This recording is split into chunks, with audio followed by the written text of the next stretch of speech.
Chat, chasseur né, est-ce que les femelles dominent vraiment le terrain de chasse? Salut les amis, et merci à l'abonné qui nous a proposé ce sujet. Bienvenue dans cette nouvelle vidéo où on va plonger dans le monde fascinant des félins préférés d'Internet, les chats. Aujourd'hui, on va s'intéresser à leur nature de chasseurs hors pair et lever le voile sur un mystère qui agite les moustaches depuis des lustres. Les femelles sont-elles vraiment les reines de la chasse? Est-ce que les femelles dominent vraiment le terrain en tant que chasseuses nées? Restez avec nous pour explorer ce sujet intrigant et plein de surprises. Les chats sont réputés pour leurs instincts de chasseurs, mais quel rôle les femelles jouent-elles dans cet univers? Contrairement aux stéréotypes, les recherches récentes suggèrent que les femelles peuvent être tout aussi habiles que leurs homologues mâles, voire plus. Leur approche de la chasse peut différer, privilégiant parfois la patience et la stratégie à la force brute. Les chats, des chasseurs nés. Les chats sont des carnivores obligatoires, ce qui signifie qu'ils ont besoin de manger de la viande pour survivre. Ils sont naturellement équipés pour la chasse, avec des sens aiguisés, un corps agile et des réflexes rapides. Commençons par examiner leurs sens. Les chats et les chattes ont une vue excellente, surtout dans la nuit. Ils ont également un odorat très développé et des oreilles sensibles qui leur permettent de détecter leur proie à de grandes distances. Parlons maintenant de leur corps. Les chats et les chattes sont des animaux flexibles et musclés, ce qui leur permet de se faufiler et de bondir sur leur proie. Leurs griffes rétractables leur servent à attraper et à retenir leur proie. Examinons leurs réflexes respectifs. Les chats et les chattes ont des réflexes ultra rapides, ce qui leur permet de réagir instantanément à leur proie. Est-ce que les femelles dominent vraiment le terrain de la chasse?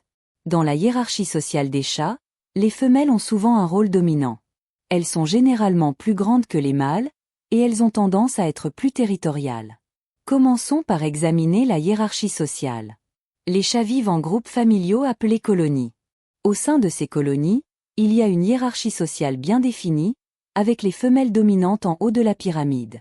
Parlons maintenant du territoire de chasse. Les femelles ont tendance à être plus territoriales que les mâles. Elles marquent leur territoire en urinant et en frottant leur corps contre les objets. Enfin, disons un mot sur l'éducation des chatons.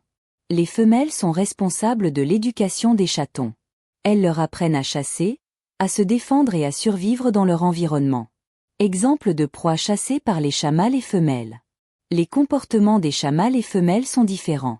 Les chats mâles et femelles chassent souvent différentes sortes de proies en fonction de leur environnement et de leurs aptitudes individuelles. Par exemple, les femelles ont tendance à chasser des proies plus petites telles que des souris, des oiseaux ou des insectes.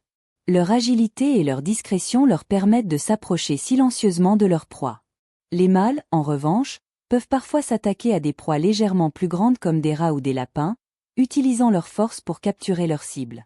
Comparaison de l'instinct de chasse entre chattes, chats, lions et lionnes. Si les chats et les lions partagent des ancêtres communs et présentent des similitudes dans leur comportement de chasse, il existe des nuances à observer entre les félins domestiques et leurs cousins sauvages. Si nous regardons les grands félins comme les lions, nous voyons des comportements de chasse similaires mais à une échelle beaucoup plus grande. Chez les lions, ce sont souvent les lionnes qui chassent en groupe, un peu comme les chattes, mais pour abattre de grandes proies comme des zèbres ou des buffles. Elles utilisent la coopération et la stratégie pour encercler et isoler leurs proies. Les lions mâles, bien que moins impliqués dans la chasse quotidienne, jouent un rôle crucial en défendant le territoire et en participant à la chasse des proies particulièrement grandes ou dangereuses. De manière similaire, les chats mâles, tout en étant des chasseurs solitaires, peuvent également s'attaquer à des proies plus imposantes grâce à leur force. Déterminer de manière définitive qui est le meilleur chasseur entre la chatte et le chat est une tâche complexe. Chaque sexe possède des compétences distinctes qui lui donnent un avantage dans différentes situations. Les chattes se distinguent par leur capacité à chasser en groupe, surtout lorsqu'il s'agit de petites proies comme les rongeurs et les oiseaux.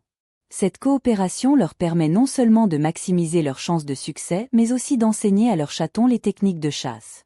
En tant qu'excellente éducatrice, elles montrent une grande patience et stratégie, transmettant leur savoir-faire de génération en génération. En revanche, les chats mâles sont souvent des chasseurs solitaires et opportunistes. Ils ont tendance à s'attaquer à des proies plus imposantes, telles que des lapins ou des rats, grâce à leur force physique supérieure. Leur approche est souvent plus directe et audacieuse, utilisant leur puissance pour maîtriser leur cible. Question pour tester vos connaissances. Pourquoi est-il important de reconnaître les différences individuelles chez les chats et entre les humains? A. Pour promouvoir la compétition. B. Pour améliorer la communication et les relations. C. Pour éliminer les différences. Réfléchissez bien, la réponse arrive bientôt. La bonne réponse est B. En effet, il est important de reconnaître les différences individuelles chez les chats et entre les humains pour améliorer la communication et les relations. Leçon de vie. Ce que nous pouvons apprendre de cette exploration sur les chats chasseurs, c'est l'importance de reconnaître et de respecter les compétences individuelles. De même que les femelles et les mâles ont des approches différentes de la chasse, chaque personne et animal dans notre vie a ses propres forces et façons de contribuer. En valorisant ces différences, nous pouvons améliorer notre communication et nos relations, que ce soit avec d'autres humains ou avec nos compagnons à quatre pattes. Alors, maintenant que vous avez suivi cette vidéo, peut-on affirmer que les femelles dominent réellement le terrain de la chasse chez les chats? La réponse semble être un mélange complexe de compétences adaptatives et de stratégies individuelles. Chaque chat, qu'il soit mâle ou femelle, apporte sa propre contribution unique à cet aspect essentiel de son comportement naturel. Nous espérons que cette plongée dans le monde des chats chasseurs vous a été aussi enrichissante que passionnante. N'oubliez pas de vous abonner pour ne pas manquer nos prochaines explorations fascinantes du comportement animal. À bientôt!